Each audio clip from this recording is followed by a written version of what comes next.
Welcome to the Stay Ready Real Estate Podcast, your action plan for real estate success. Here, we stay ready. Staying ready is being mindful of time and actively doing the things on a daily basis so we stay prepared for the opportunities that come our way. Join your host, Emeka, as he dives into the world of real estate investing, interviewing experts and sharing actionable insights. If you enjoyed this podcast, please subscribe today. We would love to know each and every one of you. So please go to OgbonaEquity.com and click Invest with us today so we can figure out how we can get to your investing goals. What's going on, gang? Today we have Shawn DiMartile, and I'm going to post a link in the show notes, but he has a very rare 20-unit new construction opportunity for you to invest passively in San Diego, California. Shawn is very experienced. He has 300 units of value add, and he also has some units under his belt with new construction. So I highly recommend to click the link to the webinar that's going to happen this upcoming Monday, August 5th, 2024. Don't miss it. Now let's listen to Shawn. My man Shawn, you want to tell the world a little bit about who you are and what you do? So I'm a multifamily syndicator. I have done a lot of value add multifamily, have over 300 value add multifamily units right now. And I'm now also a multifamily developer. So my current focus is on developing new apartment complexes here in San Diego, California, and some of the most prime locations. I'm also a podcast host for called the Real Estate Takeoff Podcast. I've also written an ebook called California Gold that kind of details some of the strategies I use here. But just in general, I eat, sleep, and breathe multifamily. And so I'm ready to unpack whatever you want to unpack, man, and provide some value to your listeners. No, I love it. You said you went into multifamily value add, about 300 and something units, and now you're into new development, new construction. So when it comes to, passive investors and people who are interested, how does it differ between the two when it comes to the returns? It differs in a lot of ways. Probably the primary way that it differs is when you get paid, when you make money. In value add multifamily, you get into a property and day one, you could be potentially be cash flowing. Obviously, that's harder to do nowadays with high interest rates, et cetera. But you'll generally see some money start coming into your account a little sooner. Development does usually take longer because obviously you're not producing rental revenue until the property is built. And that will typically take a couple years. But it also depends because sometimes, like our current project we're doing, we've already gone through all the permitting process. So all that's left to build is to build it. So about 12 months after the investment opens, people will start getting cash flow. So the differences can kind of depend. But as far as a return on investment standpoint, I think the return on investment can be similar or better when it comes to development. Obviously, depends on a lot of factors.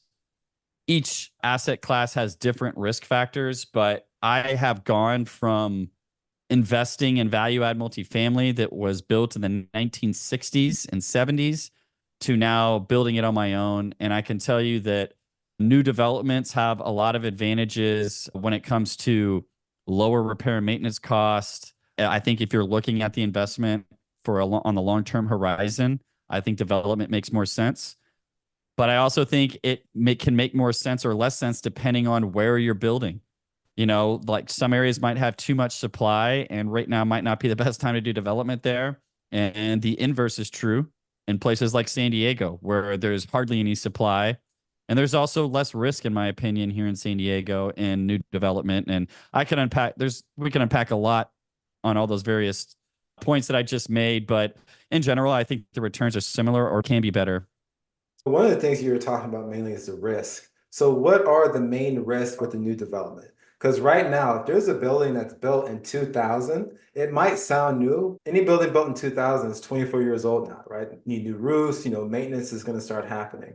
So Correct. What are the main risks for the new development? It depends on when as an investor, you're getting in on the project. But the biggest risks are always going to be permitting, timelines, keeping costs down, and hitting your projected rents. Those are the three biggest. Permitting timelines can vary all over the place around the country, depending on what city you're in. I mean, in Texas, you could get permits in 6 months or less. Here in San Diego, that process could take 12 to honestly 1 year to 2 years. It could vary widely depending on where you're building, how backed up the city is on permitting, things like that. So, there's risk there. Then the risk, with construction, by the time it comes time for you to do construction, how much have material costs and labor costs gone up? And did you account for that to go up? And were you correct in your assumptions? Though that's always a risk. And then the third risk is the rents that you're projecting to hit. Obviously, you want to be conservative there, because if your entire project depends on you getting a certain amount in rent and you achieve lower than that, then that's going to have a big effect on your returns. So I think those are the three biggest risks when it comes to new development. Compare that to value add. And sometimes, like, let's take a place like Dallas, Texas, for example, or just Texas in general. Texas has had just a boom in new apartment developments. And because of all of that, now Texas has the biggest decline in rents over the past year as opposed to any other markets.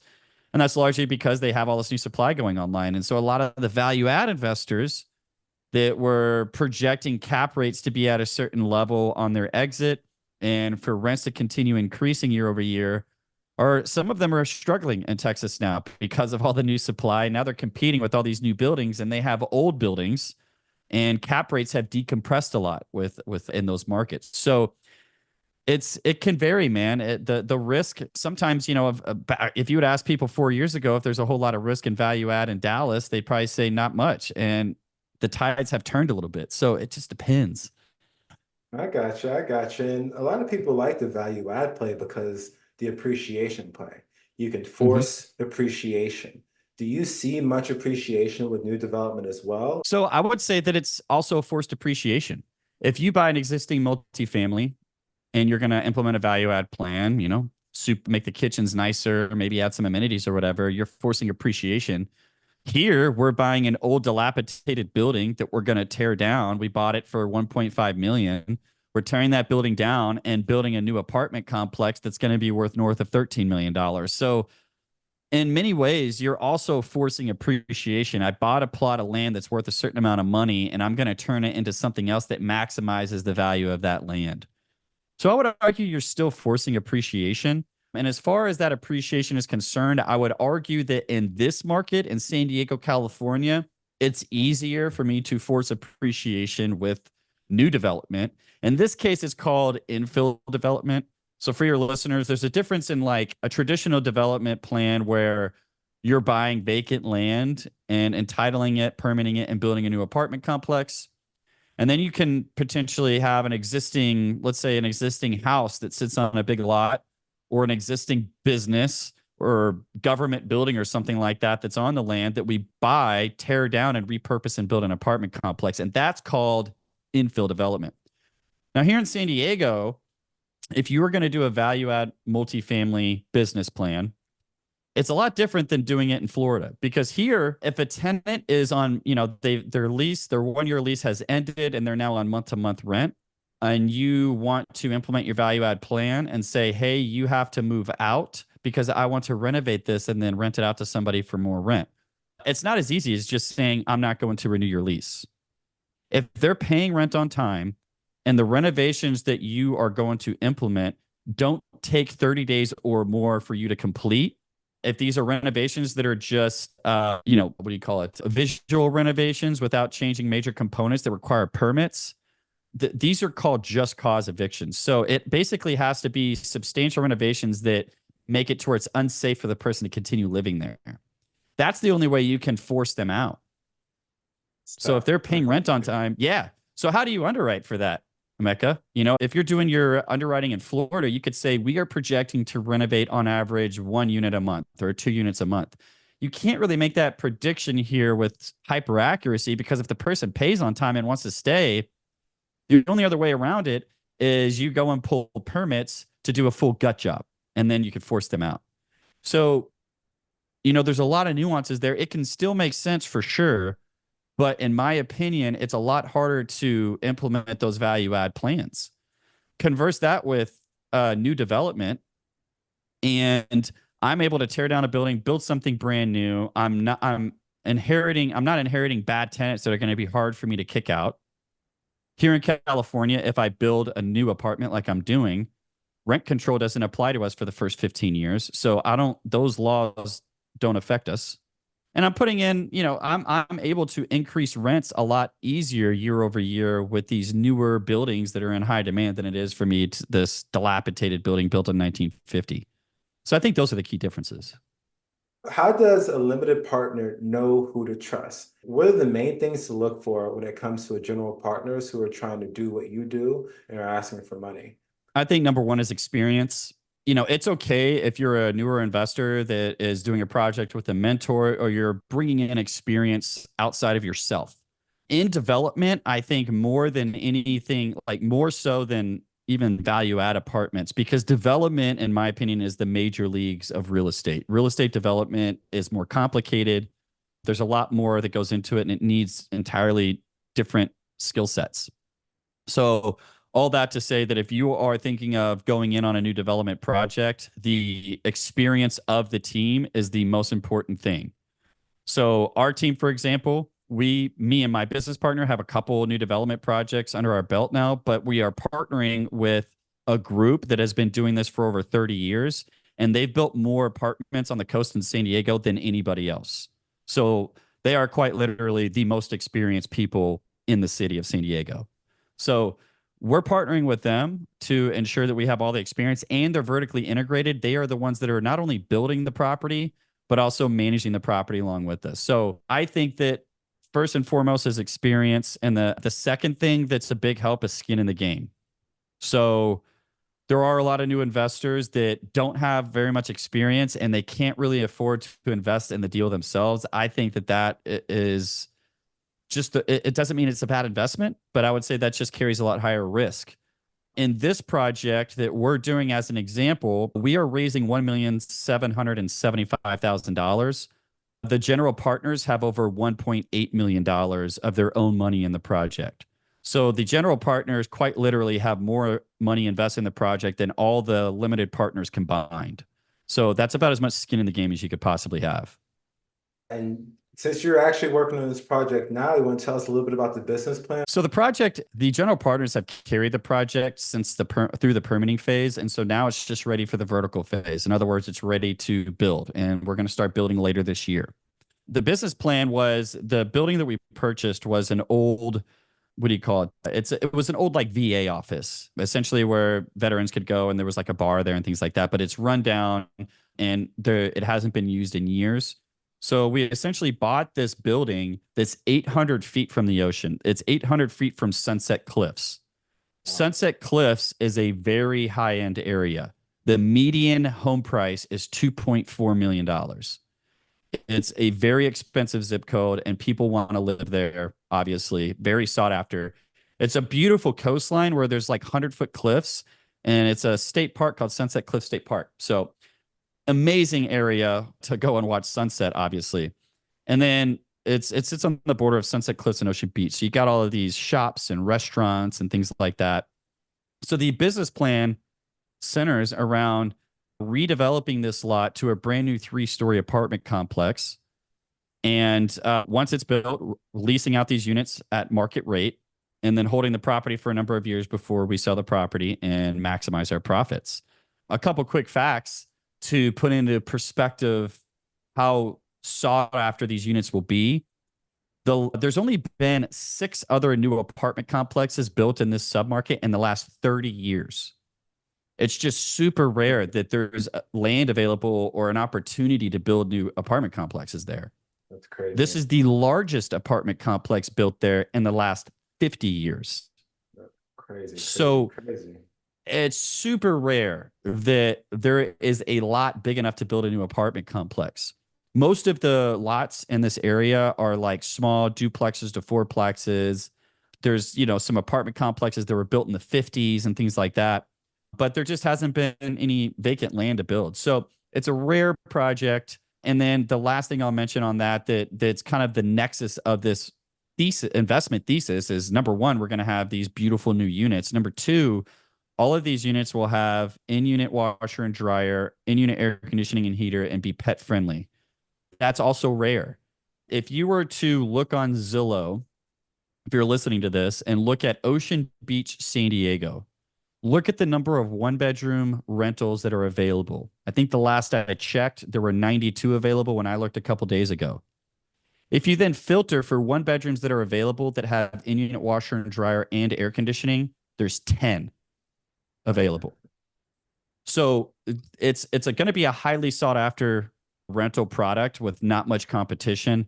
And that's really the central of our thesis, is providing the best and newest apartment complex in this market. That's amazing. You'll have a webinar on Monday about it, right? So if that's the case, this coming Monday, August 5th at 5:30 p.m. Pacific time. So if you would be listening to it on the East Coast, it'd be a little late for you, 8:30 p.m. Even if you're not going to invest and you just want to check it out, it's a great presentation that I put a lot of time and effort into. There's even a video going in the middle of the presentation, and you could see exactly what we're up to. And then even if you can't attend, register anyways, and I'll send you the recording so you could check it out. No, perfect. And I'll put that link in the show notes because this will post 12 a.m. on, well, yeah, 12 a.m. So tomorrow. So this would be great. I almost forgot to mention one more thing about this project, because like part of our central thesis is also that, being here in Ocean Beach, Sunset Cliffs, San Diego, you want to live close to the beach because you want to see the ocean. You want to see that sunset dip into the water. And what's awesome about this project is it's 3 stories, and the second and third floor units will be able to watch that sun go across the horizon into the ocean. It's ocean views, amazing sunset views, and those are going to fly off of the show. So I did want to mention that because I'm sure people might be wondering, well, can you see the ocean from the unit? Yeah, you can. You can almost say that this is a once in a lifetime opportunity, since you said there hasn't been anything like this in 50 years. So that would be a very accurate statement, which is crazy rare, crazy unique, and I'm excited to see and attend that webinar. Are you hiring a general contractor, or is that all going to be in-house? When it comes to like the procurement and buying materials, how are y'all laying that out? It's all in-house, vertically integrated. So the general contractor, Katie Development, they are our partners on this project. They have been building new apartments on the coast in San Diego for over 30 years. And it's their construction company, their employees building it. They build all of their own projects. So the people that are building this have skin in the game, and it matters to them to build on time and keep costs down because they make more money if we're able to do so. So I think in development, that's really the best way of doing development, because all parties' visions are aligned, because everybody involved makes more money if this project is on time, on budget. And so, and then in addition to that, we're also keeping management in-house. And anybody that's been in the apartment business for a long time knows that, no one's going to manage your property like you'll manage your property. And so I think we have all the pieces necessary on the experienced department. Now, how did you find this deal? That's a great question. This deal was sourced by Katie Development. They purchased the lot a couple years ago to get this project started. And I got in touch with Katie Development because I joined a business club called the Lincoln Club here in San Diego. And there's a lot of developers and big developers in that group. And that's where I met Mike Turk, who is the owner, and founder of KD Development. So this deal was just listed for sale, and they approached Mike Turk for the property because they know that he would likely be willing to redevelop it. And then Mike Turk brought us in shortly after meeting us. He said, "Hey, if you guys want to come in on this project and do it alongside us, we could bring you in. You guys could take half the deal, bring in your investors as well." And we accepted that proposal. Then this is a 506. This is C, excuse me, 506C. So accredited investors are able to do this, and you can advertise. What kind of returns are you expecting or assuming that you'll get for your investors? So our conservative assumption is that we have 3 different investment tiers, but essentially the middle tier, we're expecting 4% plus average annual return. And we like to present a range of outcomes because of where we're in the market today and how we underwrite conservatively. So we're expecting anywhere from 14 to 20% plus based off of where we're at in the market when this thing sells, because we base our assumptions on today's market and then we discount it 4% year over year. So in other words, our base assumption of 14% annualized is if the market is substantially worse than it is today, 12% worse. So I hope that makes sense. But essentially, if the market is even worse than it is today, cap rates decompress even more, we still think we're going to achieve a 14% or greater annualized return. If they get back down, if they remain how they are today, then those returns will be close to 20%. Where do you think the market's headed? Everyone's been expecting those rate cuts. Do you think it's going to happen? Do you think the 6 and 5% interest rates are here to stay?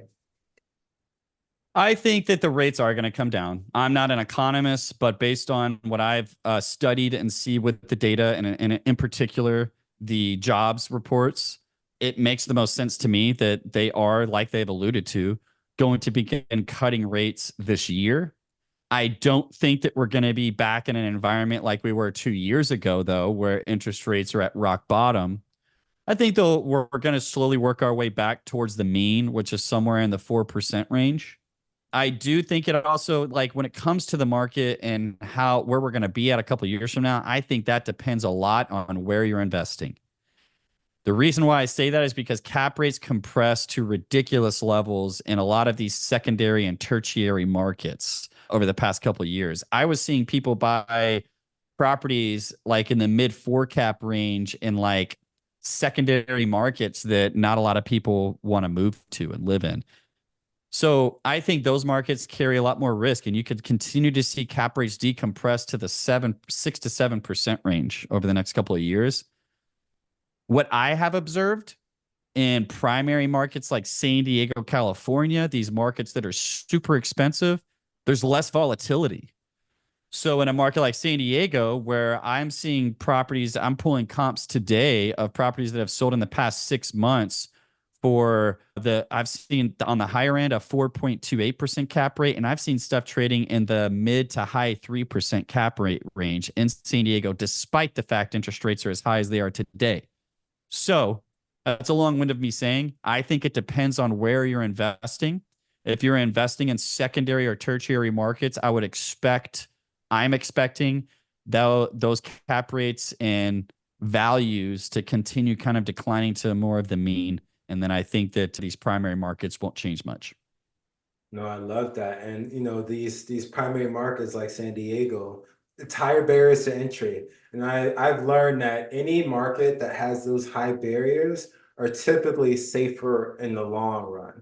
Like here I in agree. Tampa or even in Miami, no matter what the market is, there's going to be about 5 to 10 people still making offers. And that's Mhm. because they know, San Diego and Miami, they're not going anywhere. And It's not location, going yet. location, location. I think that stays true for any kind of real estate investment. And for I couldn't agree those more. who are, yep, and for those who are interested into this infill development, or they're very curious about new construction, what are 3 actionable items that someone can do today to learn more about it or to get in the game? I think you got to look at your city's individual market, whatever you're going to market you're interested in investing in. You've got to get familiar with that city's policies, their municipal code, the programs they have that might encourage development, because that is really the starting point. Here in San Diego, California, we have programs, density programs such as complete communities and the bonus ADU program, which essentially allow you to rezone a lot to make it a lot more dense because they need housing so bad.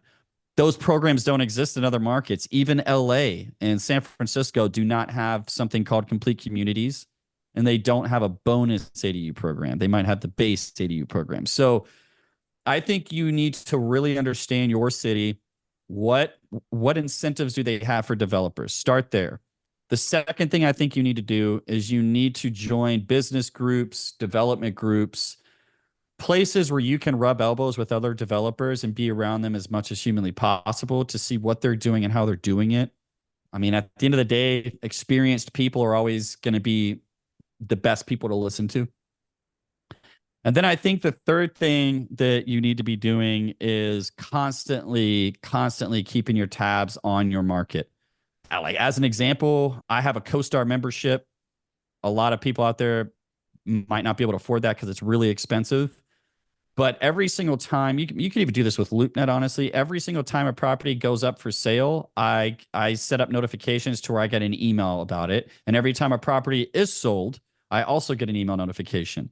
And it's just a great way to keep tabs on your market. What are properties trading for? What new developments? What kind of cap rates are they achieving? What rents are they achieving? you need to be looking all the time. If there's a property, new development that's listed for sale, sign the operating, get the OM, look through the rent roll, all of these things. Like as you keep doing that over time, you'll really start to understand what developers are doing, what kind of rents they're achieving, and the list goes on and on and on, what you'll learn from that. So I think those are the three actionable items you could do today to start putting your foot in the right direction. Sounds good. With that, we're going to the next segment of the show. You've done it before, you know what to do. So, question number one, what are the two books you recommend an aspiring investor to read? I think one of the first one I'll say off the top of my head is the Joe Fairless book. Man, I'm probably going to butcher the name, but it's essentially the book on the best ever syndication book. Yeah, there it is. There it is. The best ever syndication book is great for like newbies getting in the apartment business, because not only it's big, it's thick, it goes over a lot of the different steps involved in apartments, but even better, at the end of the book, there's a glossary with all these different common terms that you're going to need to know that are in this business. And you could just straight up make flashcards and really start to learn all of these terms. So I think that's a great book to start with. The second book, I want to try to give one that's outside of real estate investing. So there's a couple books. I would say Traction.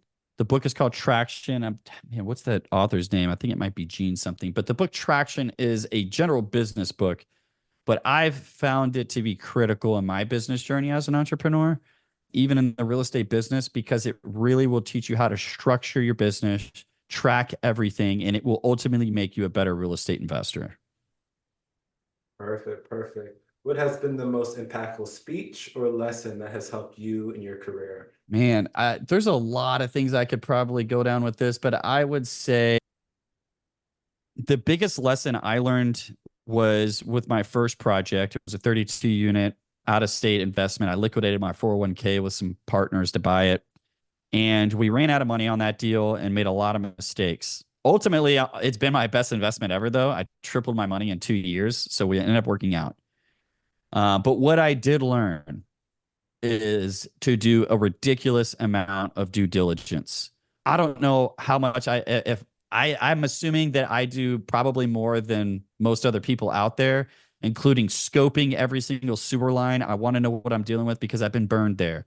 I want to know the remaining useful life on every single HVAC because I've been burned on that. I think your experiences and failures when you do get burned are your best lessons, that you'll never make that mistake again. And that first property taught me a bunch of those lessons, and I was fortunate and blessed enough to still make out well on that.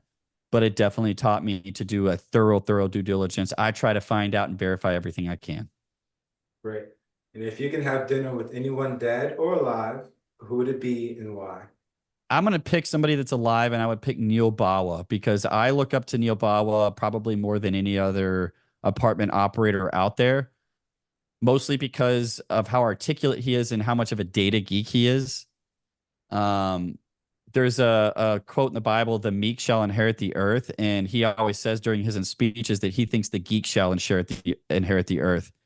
And I think he's right, because what he's getting at is data, numbers, all of that stuff makes investing so much more comfortable and so much easier to do. And he, I think, is the best at it. So that's who I would pick. No, beautiful. You want to tell the world how everyone can get in contact with you? Yeah, absolutely. You could find me Shawn_DiMartile on Instagram. You could search me Shawn DiMartile on LinkedIn. I'm sure you could put that in the show notes. If you want to check out our webinar, I'll give you the link, Emeka, so that you could put that in the show notes. And that's really it. No, cool. Thank you so much for joining, and until next time.